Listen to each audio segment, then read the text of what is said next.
What up YouTube, it's Misery Hates Company. In this video, I'm going to showcase you the best skills that I think are the best for Wolverine. Because I know everyone right now is making like their best guess on what the best skills are for Wolverine, what the best gear is, and everything in between. Everyone is doing it, in my opinion, at least from the content creators, at least all the ones that I watch, are doing it right. Or they're doing it in phases. So we have no idea what the best ones are. I'm going to start the video with that. We have no idea what the best one is. No one does. There's not been enough time to do enough testing.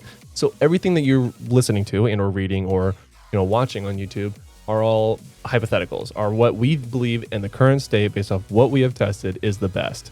Now, I've had a very different experience with Wolverine compared to a lot of people. It has been, the 1-star challenge has been very humbling at best, but it's also required me to learn his skills a lot. And I am definitely have a very, I think, unique take on what the best skills that I think are. So keep that in mind when you watch this video. And without further ado, guys, let's look at the best skills for Wolverine. Let's go.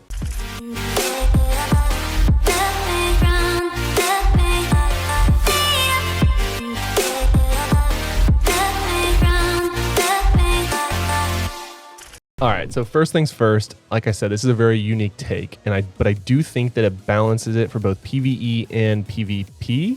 I say that hesitantly because I personally have not experienced PvP with Wolverine as of yet because of the 1-star challenge that I'm doing. I'm still leveling him up and going through the process of fighting all the bosses.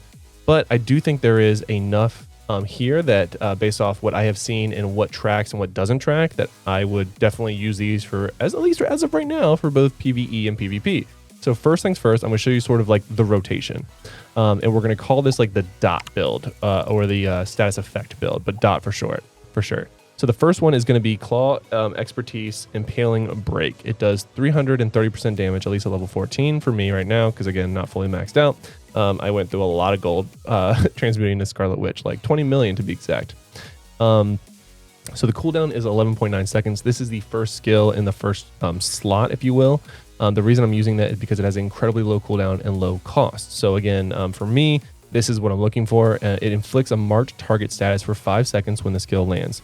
Increases the next skill damage on the marked target by 30% if the attack is made within 5 seconds.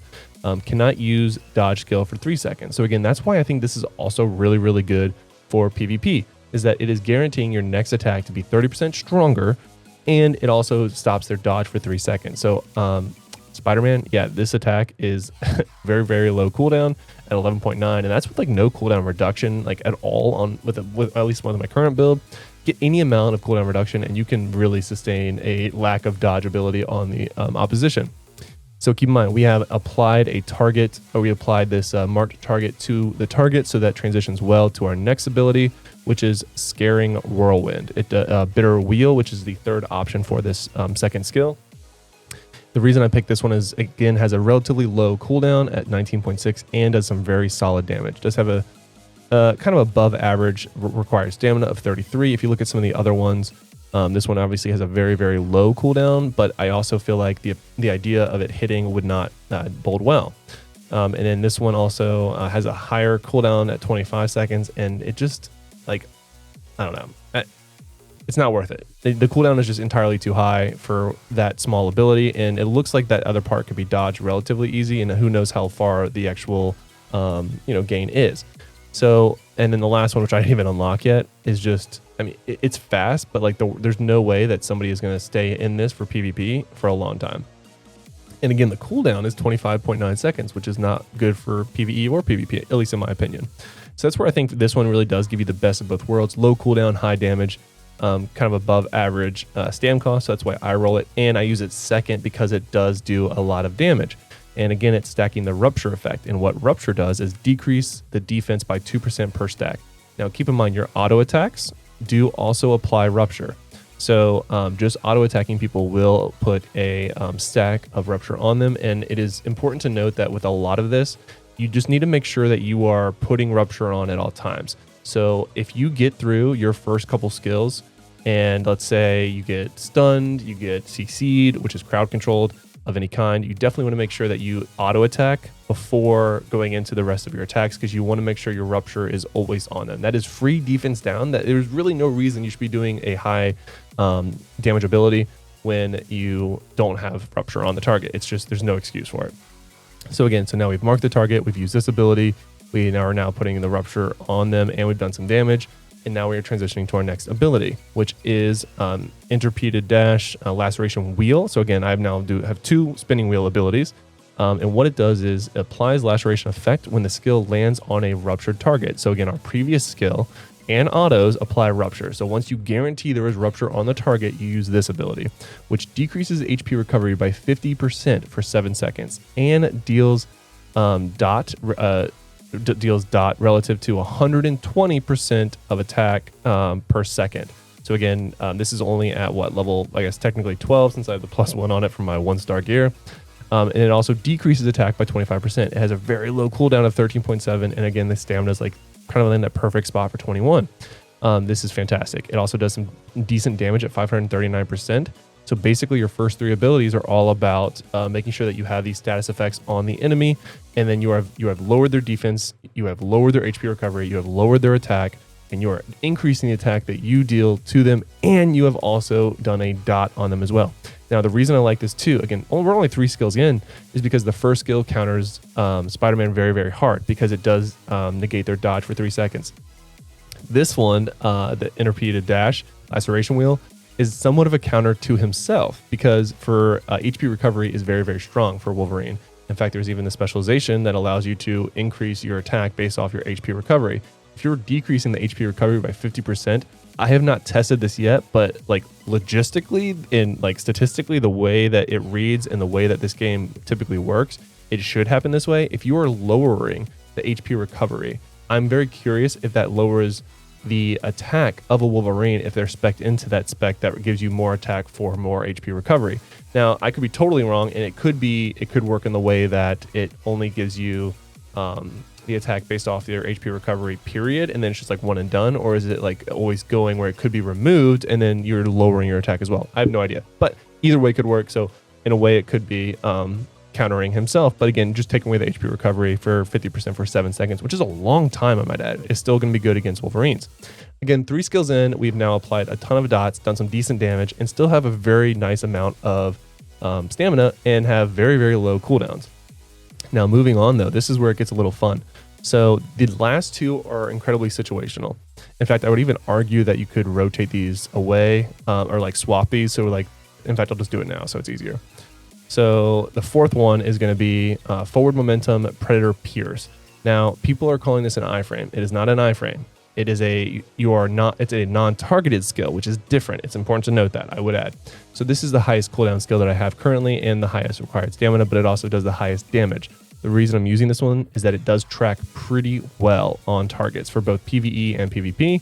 So even when it like jumps around like this, even if the target is stagnant, you are consistently locked onto them, which is nice. So it does a ton of damage. That is our big damage skill, which is nice. Again, this is a evolved hunter skill. We're not using the other evolved hunter skill, and I'll tell you why momentarily.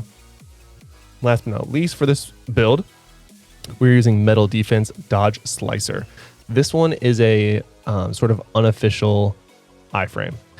Actually, Indy referenced this in his video and brought up a really good point. So the cooldown is for 14.7 seconds. Required stamina is low at 19, but it increases your dodge rate by 120% for 1.2 seconds, which is phenomenal.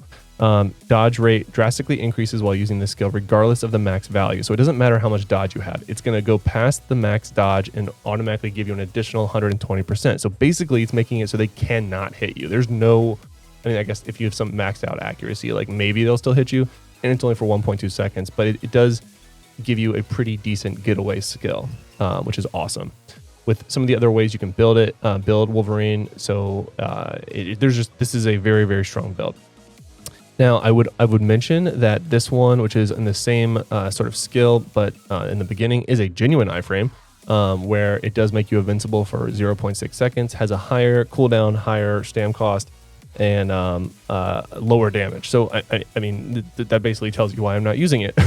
And the invincibility is only for 0.6 seconds, whereas the dodge rate is for 1.2 seconds. So it's literally double the dodge rate, more damage, lower cooldown, lower stam cost. Do you understand why I'm using this skill now? I think you should. So again, that's why I'm using that one instead of the other one that is a genuine iframe. The reason I am not using this skill in general, is like the champion skill and then capture prey in particular, which I know a lot of people are talking about right now because it does a ton of damage, about over 11,000 or 1,100, is that it does not track well at all. And even for PvE, if you're fighting one opponent, when you zigzag, you really only hit them twice, and it's pretty rough. Now, you do guarantee you hit them there. You get usually one of those and then the way back, so you're missing the zigzag. I don't love that, but it's not bad. I personally don't think it is the best use of your skills, and I think that if the way that I plan on building Wolverine is very kind of like control-y, where I want him to be just hella tanky. So when we talk about specializations in a different video, when I play with them a little bit more, I want to make sure that I am doing the most tankiness options for specializations to keep me alive. And then on my gear, I want to min-max all my gear as much as possible so that I am doing the most damage possible. Basically making him just hard to kill, hard to deal with, and then just making sure I can always put these like sort of dots and stats effects on the enemies. It's very much an annoying thing to deal with when you have your defense down, your attack down, you're taking more damage, and then even whenever you can hit my Wolverine, which again, even with the dodge skill used at the appropriate time, could really kind of ruin someone's rotation, can keep you alive. And then even if you do kill him, there is a specialization that makes it so you can't. So that is my idea with Wolverine. When I get to use him in the end game, whenever I complete my 1-star challenge, which at this point is going to take a while, and you'll see why in future videos when they come out.